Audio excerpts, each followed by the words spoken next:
A aké ženy sa ti páčia? Tak, také normálne, upravené, v sukni. Ja by som nemohol chodiť so žiadnou feministkou.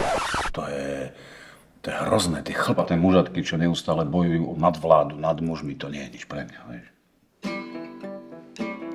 Feminizmus je presvedčenie, že ženy a muži majú rovnaké práva a príležitosti. Neznamená to, že nenávidíš mužov.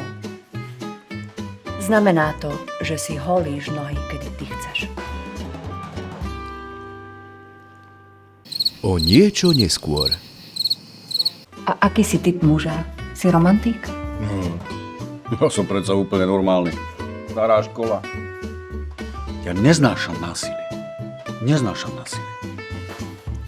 Aj keď jednu, dve výchovné, decku alebo žene, to je úplne v poriadku. Lebo chlap, ako hlava rodiny, si má doma urobiť poriadok. Násilie vo vzťahoch nie je za žiadnych okolností normálne. Panovačnosť, žiarlivosť a agresívne prejavy nepatria do rovnocenného vzťahu. Každý človek má právo na život bez násilia. O jednu večeru neskôr.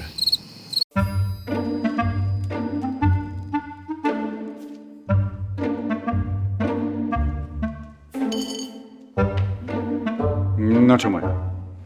A ideme ku mne alebo k tebe?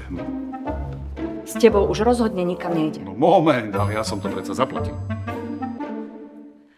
Ak sa tvoj priateľ rozhodne zaplatiť účet za teba, nie si povinná mu to nejako oplatiť. Nevzniká mu tým nárok na dotyky. Ak sa cítiš nekomfortne, je dôležité to jasne a zdvorilo vyjadriť.